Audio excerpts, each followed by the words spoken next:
Welcome to Culture First, Democracy Always. I'm your host, Tasha Pierce.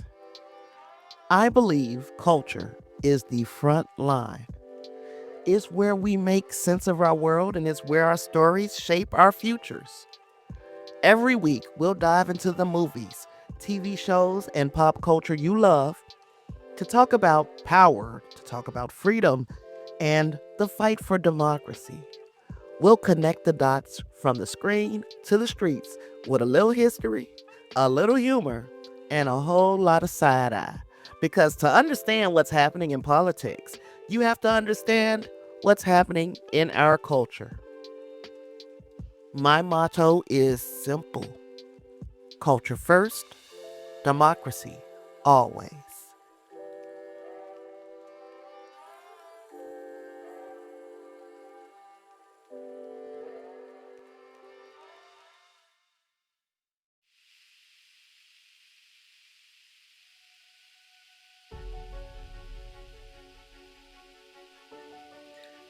Feeling out of sorts?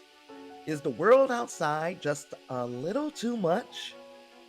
Come on down to Westview where everything is just the way you like it. No muss, no fuss, just picture perfect living. Side effects may include memory loss, sudden changes in wardrobe, and an overwhelming desire to please.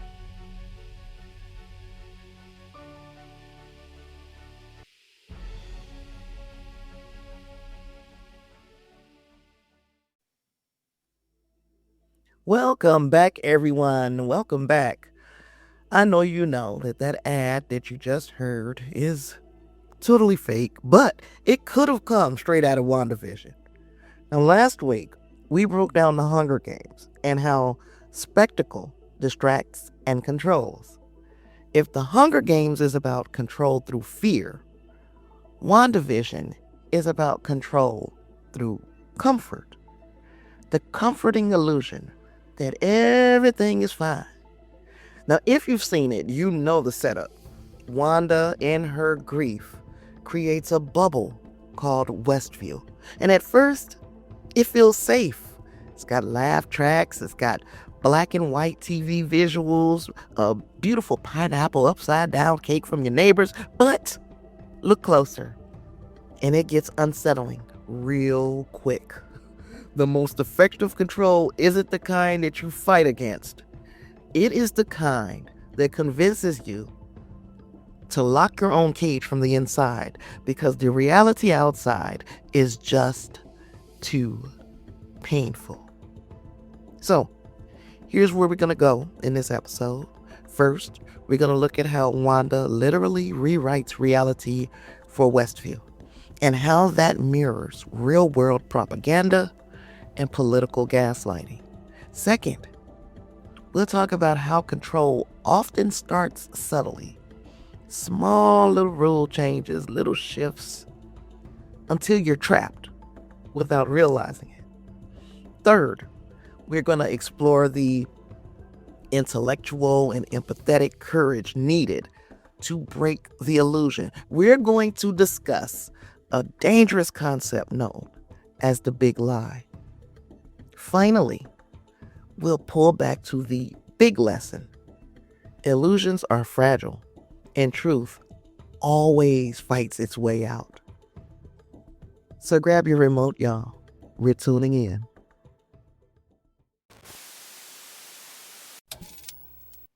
Part 1. Building a better reality, one lie at a time. Now, let's set this stage properly. Wanda Maximoff, grieving the loss of vision, takes over an entire town in New Jersey. She doesn't just occupy it.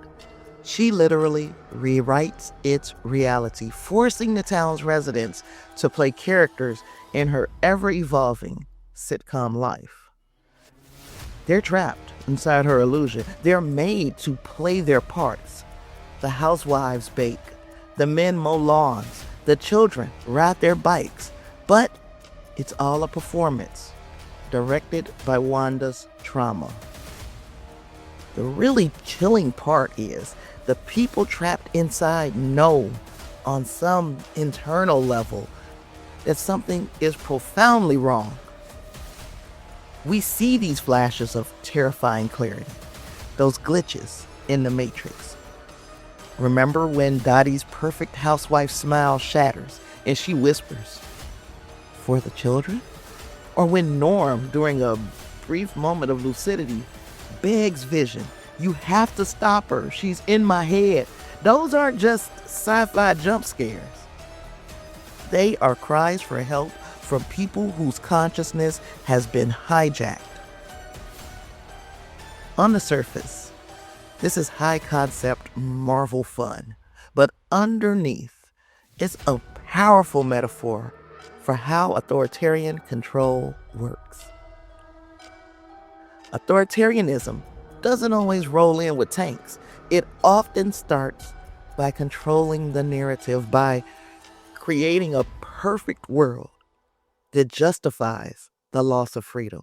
It rewrites reality until its version of events is the only one you're allowed to see.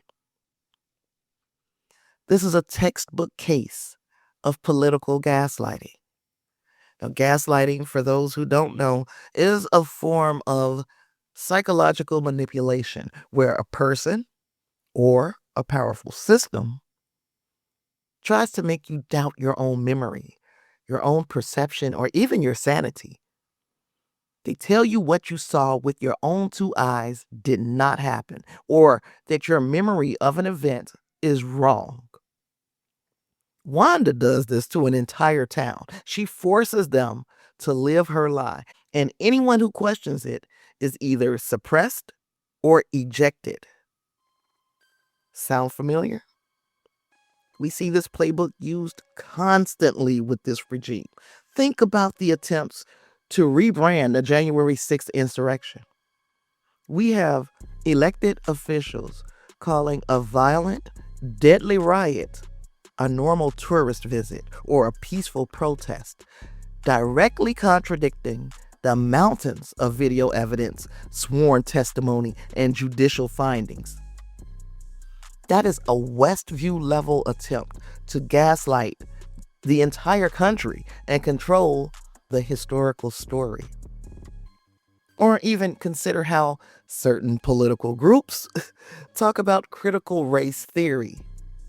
They've manufactured a boogeyman, turning a complex academic framework into a scary sounding phrase to justify banning books, censoring teachers, and singling out members of our communities.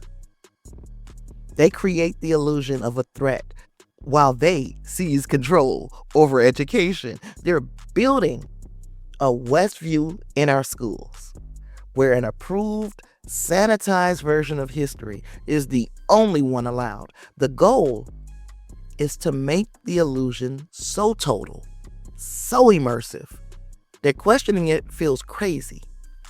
And if they can make you doubt your own perception, they can control your behavior. So when so-called leaders control the story and employ gaslighting tactics, reality becomes whatever the hell they say it is. And the people who pay the price are the ones whose sanity and sense of truth are the first casualties. Part 2. The subtle squeeze of control. All right, here's a kicker for this.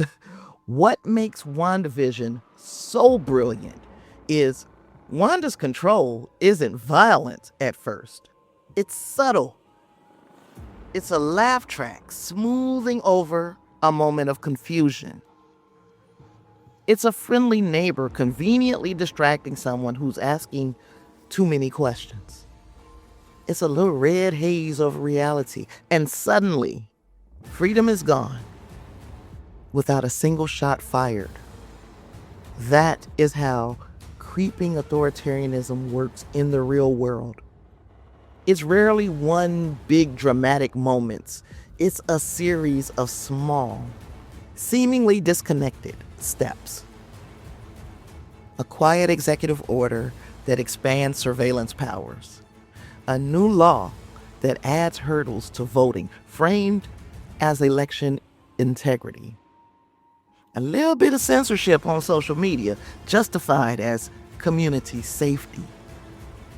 Each step feels manageable, maybe even reasonable on its own, until one day you wake up and realize you're living in Westview and you cannot remember how you got there.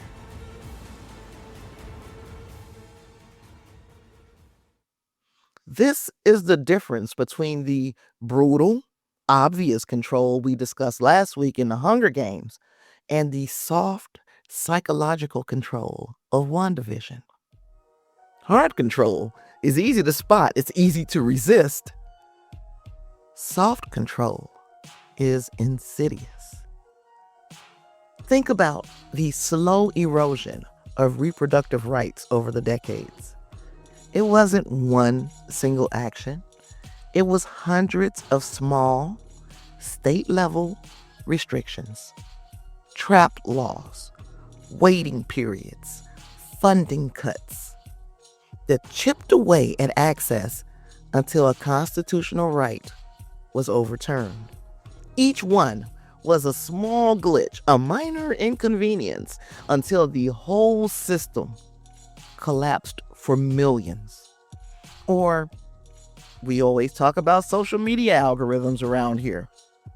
Those aren't government mandates, but they function in a very similar way. They quietly curate your reality, feeding you content that keeps you engaged, often by making you angry or afraid. They create personalized Westviews for each of us, where our own biases are constantly reinforced and we slowly lose the ability to understand people living in a different algorithmic reality. You end up not in a community, but in one of those self-reinforcing bubbles that we talked about. It is a slow drip designed to keep us divided, designed to keep us distracted.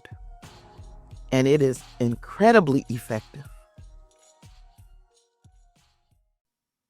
So have you noticed small rules or narratives being pushed in your community, in your workplace, or even online that subtly shape how people think or act? Maybe it's a new civility policy that discourages dissent.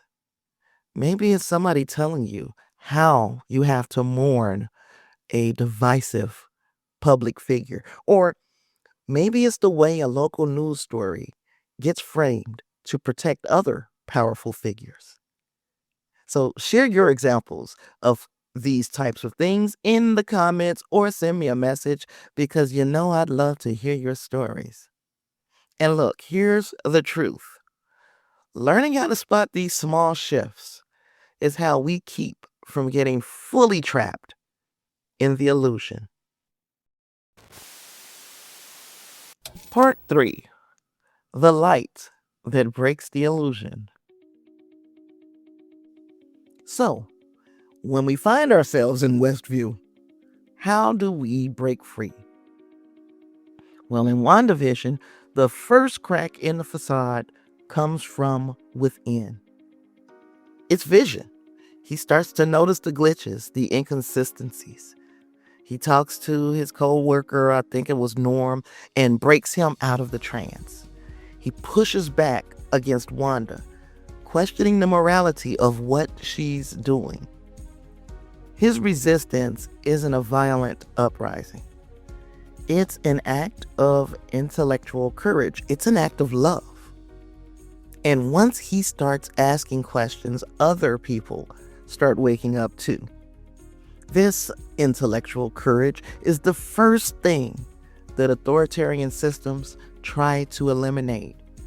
If they can control our ability to reason, they can control us.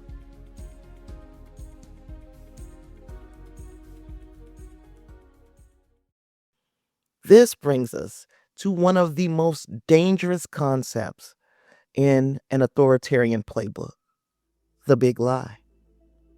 This isn't just a regular political lie, y'all. It's a falsehood so colossal and so often repeated that people begin to believe it, even when it directly contradicts easily verifiable reality. This tactic ain't nothing new. It was used infamously by the Nazi regime in Germany, and it's the engine behind much of the political and cultural chaos that we're seeing right now. The big lie is the mortar that holds the walls of a Westview together. It keeps its citizens in the sitcom, even when the cameraman is clearly breaking the fourth wall. So breaking it requires an outside perspective. In the show, that outside perspective was Monica Rambeau. And she fought her way into Westview, not to destroy Wanda, but to understand what the heck was going on and to try to help. She represents empathy as an act of resistance. Monica sees Wanda not as a villain who needs to be defeated, but as a traumatized person who needs to be reached. And that's a powerful lesson for us. Sometimes the most effective way to challenge an illusion is not to attack it head on with anger, but to connect with the people trapped inside it. It's about finding a shared humanity, a common ground that can pull somebody back to reality, even if it's painful for them to accept. Think about how we deal with cults. You are not going to argue a person out of a cult. You have to chip away at their harmful beliefs and let them see it for themselves. I got a book recommendation. If this idea of curated realities and fighting through the noise interests you, I think you should read the book The True Believer by Eric Hoffer. It was written in 1951, but it's a stunningly relevant look at the psychology of mass movements and how people surrender their individuality to a cause. Sound familiar? It's a short book. It's a powerful read, and that book might change how you look at the world. Resistance doesn't have to be loud. It starts with awareness, courage, and sometimes a radical act of empathy. Part 4. The truth always finds a way.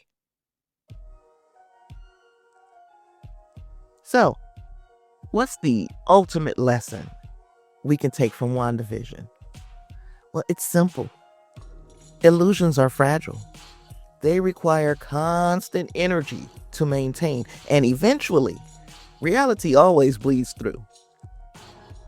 In the show, Wanda's perfect world literally starts to crumble as she's forced to confront her own grief and the harm she's causing to others.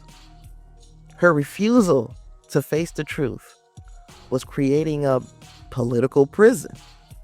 And when she finally chose to face the pain, she chose freedom for herself and freedom for the people of Westview. And right now, in this country, we can't afford to live in illusions, y'all. We can't let our reality be warped by propaganda, by conspiracy theories, or by power-hungry leaders who want to create their own little comfortable sitcom where they're always the hero. We have to choose reality even when it's messy. We have to choose the truth even when it's hard. That's why this community, this podcast, that's why this exists. Because culture gives us these stories, these metaphors that help us understand the world around us. And democracy depends on us learning those lessons and living them out. So let's keep paying attention. Let's keep asking the hard questions and keep reminding ourselves and each other of what is real. Now, before we go, don't forget that Thursday is newsletter day. Around these parts, I'll be dropping a new one that connects the themes of WandaVision to the history of the big lie and other pop culture examples like The Truman Show. It's going to provide some articles, some history, and always some tools for deeper context. You can subscribe to the newsletter for free via the link in the show notes. And remember, your voice is part of this conversation. So make sure to subscribe, leave a review, and share this episode with somebody you know. And connect with me on social media, Blue Sky, Threads, and Instagram at Culture First Always, so we can keep building this community together. Next week, we leaving the suburbs and heading towards Wakanda. We're jumping into Black Panther and talking about how cultural identity, tradition, and isolationism can be both a shield and a weapon. Trust me, you will not want to miss that one. Of course, it's always culture first, democracy always. I hope this episode gave you a new way to look at the stories around you. It's so easy to feel alone in this work, but remember, there's a whole community of grown folks out here connecting the dots. If you're not already subscribed, my newsletter drops every Thursday and provides a deeper look at these themes. It's like an email from a friend who's just a little obsessed with connecting culture and politics. You can find the link in the show notes. And also, let's connect on social media too. I'm on Blue Sky, Threads, and Instagram, and I just love continuing these conversations with you all throughout the week. Thank you so much for listening. Be sure to tune in next Wednesday for the next episode. And I'm Tasha Pierce. Culture first, democracy always.